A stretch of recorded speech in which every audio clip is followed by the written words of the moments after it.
दाख्लैबावै election commission of इन्डियानि जि हियारिं बे हियारिंखौ लानानै सानसुमा खुंगुर बसुमतारी बिथाङा माखासे बितर्क कन्ट्रभार्सि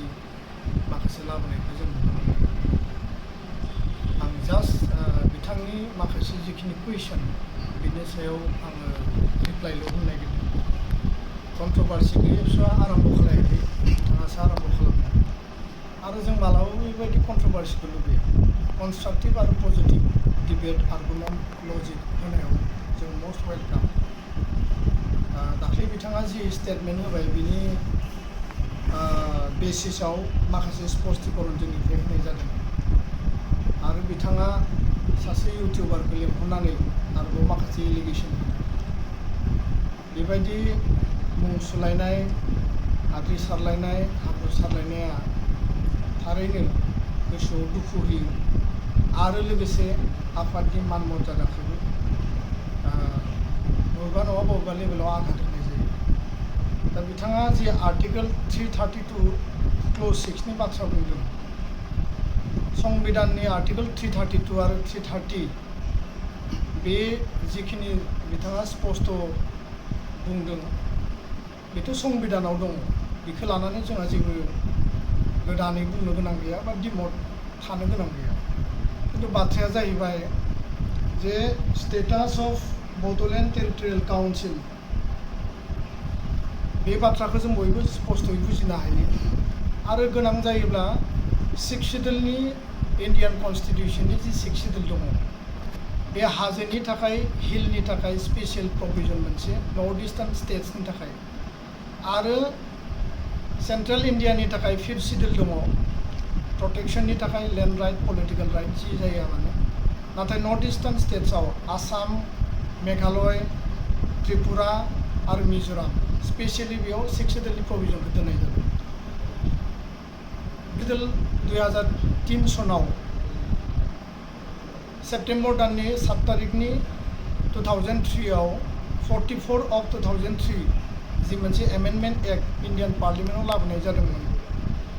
आरो 6 शिड्युल हिलनि जि प्रभिजन दङ बेखौ प्लेन्सआव लागु खालामनाय जादों, बेखौ बाहाल लाखिनाय जादों। आरो बेखायनो जोंहा जोंनि 6 शिड्युल जाबाय एमेन्डेड 6 शिड्युल। नाथाय जेसेबां हायो maximum autonomy, maximum political rights, land rights, socio' economic, cultural आरो लिंगुइस्टिक आइडेन्टिटिखौ प्रिजार्भ खालामनायनि थाखाय जोंनि 6 शिड्युलखौ दानाय जादों। दा बिथाङा डिलिमिटेशन एक्टनि बाथ्राखौ बुंनो थांनानै रिजार्भेशन पलिसिखौ दाबिनो थांनानै दुलाराय बर' फरायसा आफादनि रिजार्भेशननि दाबिखौ लानानै बिथाङा आपत्ति खालामदों। बिथाङा आपत्ति खालामनो हायो, खिन्थु एबसुआ गावनि प्रिन्सिपल आइडिय'लजि आरो कनस्टिटिउसनेल प्रभिजननि आधारावसो जोङो बेखौ दाबिखौ लाखिदों। आरो इलेक्शन कमिशन अफ इन्डियानि जि मोनसे बिथांमोननि प्रेस रिलिज बा ड्राफ्ट जि ECIनि पाब्लिकेशन दंमोन बेयाव क्लियारलि होदों एज पार प्रभिजन टु द क्ल'ज 6 अफ आर्टिकल 332 अफ द इन्डियान कनस्टिटिउसन। बे BTC-नि थाखाय स्पेसियलि लिरदों बिथांमोना provided that for elections to the Legislative Assembly of the State of Assam, the representation of the scheduled tribes and non-scheduled tribes, ST or non-ST ni batra mundo, in the constituencies included in the BT Bodoland Territorial Area District, so notified and existing prior to the constitution of Bodoland Territorial Area District, BTD दानायनि सिगां आरो exist बै समाव shall be maintained AST आरो non-ST नि political जि रिप्रेजेन्टेशन दङ बा state legislative एसेम्ब्लियाव जि रिप्रेजेन्टेशन दङ बेयाव जि पार्टिसिपेशन दङ बेखौ बाहाल लाखिनायनि बाथ्राखौ बेयाव बुंदों। Accordingly, 6 number of assembly constituency in 4 Bodoland district माने क'क्राझार, चिरां, Baksa, Udalguri existing ST assembly constituency out of total 11 बै समाव 11टानि गेजेराव 6टाखौ रिजार्भ लाखिदोंमोन। आरो दायो बिथांमोना लिरदों have been proposed for STs out of total 15 seats माने बै समाव 11टानि गेजेराव 6टामोन दा 15टानि गेजेराव 6टा होननानै बे बाथ्राखौ बिथांमोना मेनसन खालामदों दा बे मोनसे स्पष्ट ट्राइबेल आरो नन ट्राइबेलनि रिजार्भेशननि बाथ्राखौ बेयाव बुंदों जोङो नन ट्राइबेलनि थाखाय वकालति खालामनो फैयाखै बाथ्राया जाबाय स्पष्ट जे ट्राइबेला पलिटिकल राइट एन्ड राइट जेसेबां दङ टु साम एक्सटेन्ट टु साम प्रभिजन बेयाव नन ट्राइबेलनि थाखायबो प्रभिजन दङ डेट मिन्स स्पिरिटआ बे बुङो एमेन्डेड सिक्स सिडिउला बेखौ बुङो जे ए प्लास बि होल स्क्वायर इकुवेल टु ए स्क्वायर प्लास ट्वाइस ए बि प्लास बि स्क्वायर जि फर्मुला दङ जि सिक्स सिडिउलनि फर्मुला बेखौ हायेननि प्लेन्सनि एरियायाव बेखौ एप्लाइ खालामदों आरो एप्लाइ खालामनायखायनो बेखौ एमेन्डमेन्ट खालामदों डेट मिन्स जोंनि जि पपुलेसन बेयो एसटि आरो नन एसटि मोन्नैबो पपुलेसना बेयाव इकुइभेलेन्ट जायनि थाखाय बेयाव एसटिनि थाखायबो आरो नन एसटिनि थाखायबो स्पेसियेल प्रभिजन दङ आरो बिथाङा बे समाव बै समनि 1999निफ्राय 2014सिम बिथाङा 15 बोसोर मेम्बार अफ पार्लियामेन्टमोन बै समनि एमपि बर'नि सासे मैखोम गोख्रों दैदेनगिरिमोन दा बिथांनि समावनो बिटिसि एकर्डआ जादों जेराव बियो पार्लियामेन्टआव दङमोन आरो बिथाङा बिटिसि एकर्डनि सुक्तिनि समाव 2003नि 10 फेब्रुवारियाव मैखोम रल लादों दा बे जि ड्राफ्ट माने बै समाव सुक्ति जादोंमोन आरो बेखौ फाइनाल खालामनाय जादोंमोन बिथांनिबो कनसेन्ट दङ बिथाङाबो नायदों 4 क्ल'जआव दङ status of Bodoland territorial council दा safeguards modifications for the non tribals in BTC area inter area will include the following 4.3 दङ safeguard for settlement right transfer and inheritance of property non tribal will be suitably incorporated in para 3 of the 6th schedule any such law as may be made by the BTC in this regard will not in particular माखासे बिथांमोननो rights होदों आरो बेबायदिनो 4.7 आव दङ 4.3 आव बे थाबाय लैंड राइटनि बाथ्रा 4.7 आव बेयाव बुंदों जे provision article 332(6) constitution will be so modified होननानै बुंदों that the existing status of representation of BTC area in the state assembly is kept intact दा दुलाराय बर' फरायसा आफादा बेखौ लिरनानै दोनसेयावबो जोङो बुंदों जे आउट अफ 15 10टाखौ रिजार्भ खालामनांगौ डेट मिन्स 70% और 75% जोङो रिजार्भ खालामनांगौ होननानै दाबि खालामदों दा बिथांनि जि माने भित्ति बिथाङा जि मोनसे बेसिस लाबोदों जे 15टायाव 15टा दिनै काउन्सिलाव 40टा समस्तियाव 30टायाल' एसटि बिथाङा बै समावनो बुंनांगौमोन जे वाइ अनलि 30 फर एसटि 40टायाव 40टाबो जोंनि सिक्स सिडिउला माने एसटिनि थाखाय रिजार्भ जानांगौ बै समाव बिथाङा एमपि जानानै सुक्तियाव थानानै मानो दाबियाखिसै जोंहाथ' बिनि सायाव माने कुइसन सोंनो हायो बा कुइसन सोंनो मोननायनि राइट्स दङ खिन्थु जों सोङा खारन बै समनि सिटुएसना आलादा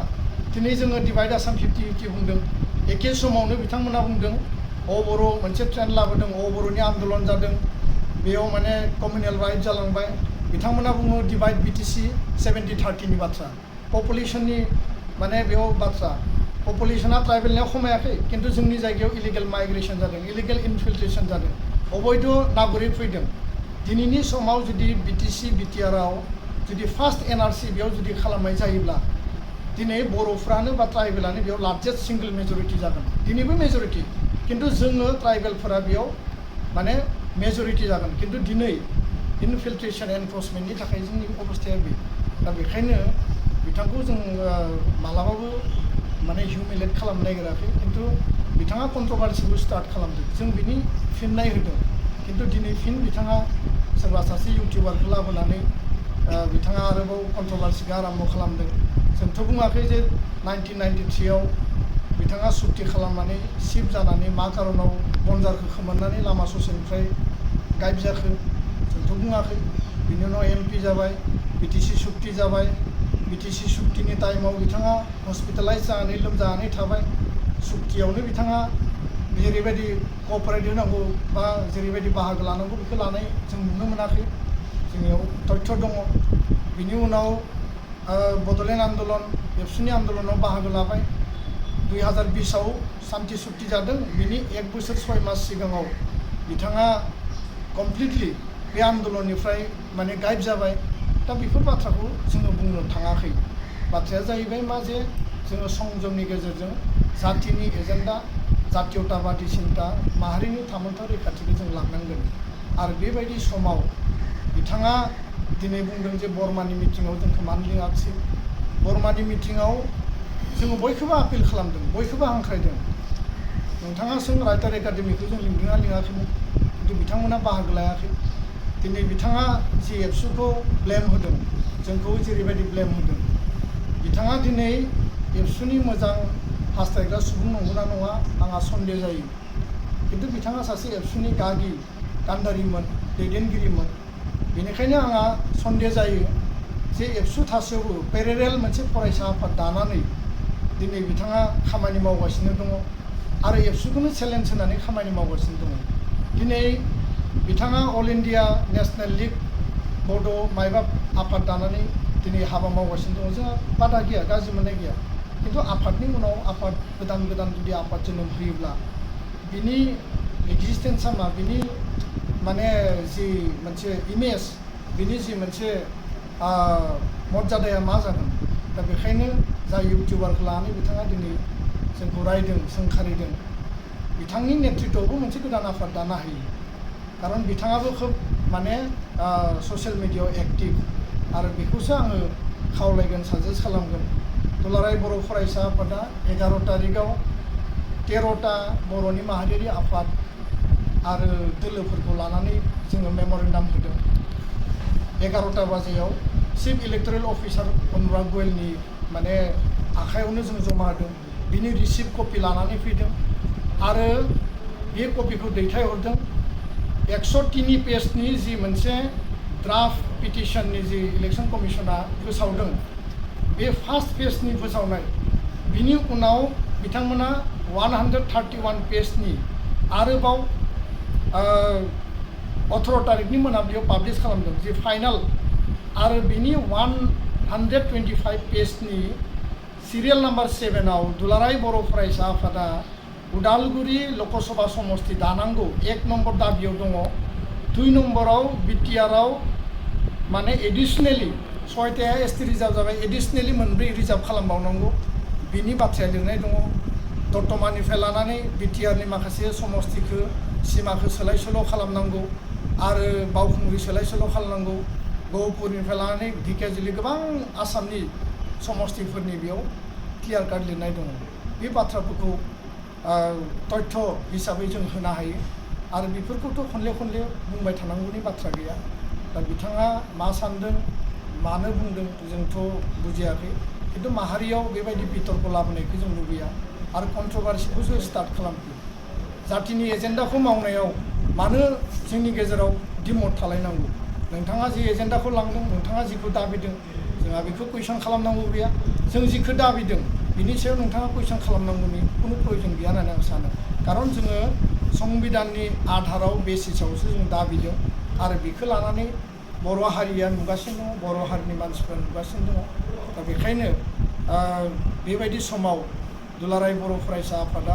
गावनि जि आइडिय'लजि आरो प्रिन्सिपल संबिधानखौ जोङो मालाबाबो जोगारनानै नेग्लेक्ट खालामनानै हाबा मावाखै संबिधाना जोंनि आत्मा आरो संबिधानखौ दहाय होना बिथा खालामनानै जों हाबा मावगासिनो दङ आरो जायफोरा बायजोआव थानानै जोंनि संबिधान आरो जोंनि मावथिफोरखौ कुइसन खालामदों बिथांमोननियाव कुइसन खालामनो हानाय बेबायदि माने परिबेस दङ होननानै आं सानाखै आरो जाय मानसिफोरा एबसुखौ माने थोंजोङै बा खेंसालियायै बिथांमोना मोजां मोना बे मानसिफोरा जोंनि सायाव बुंनानै जेबो मुलाम्फा गैया होननानै आं बुंनो नागिरो खारन बर' हारियाव मोनसेल' फरायसा आफाद दङ बे आफादखौनो लानानै हारिया जोंनि जातिनि एसपिरेसनखौ लानानै हाबा मावबोदों मावलांबाय थागोन खिन्थु हारियाव 2, 3, 4, 5 आफाद दानानै दिनै जि मोनसे केवास सृष्टि खालामदों बे बाथ्राफोरखौसो जोंहा साननो गोनां बुंनो गोनां दङ बिथांमोना राष्ट्रपतिनि मेम'रेन्डाम हैदों इलेक्शन कमिशनाव डेलिगेसन हैदों आरो दाख्लैबो हैदों आइ एम भेरि हपफुल जे बिथांमोननि दाबिया जाफुंथों खिन्थु राष्ट्रपति इलेक्शन कमिशनाव मेम'रेन्डाम हैनाय समाव राष्ट्रपति बिथाङा मा कमिटमेन्ट हरदों बे बाथ्राखौबो जुदि रायजो राजानो स्पष्टयै फोरमायोब्ला जों गोजोननाय मोनो। गोजोन्थों।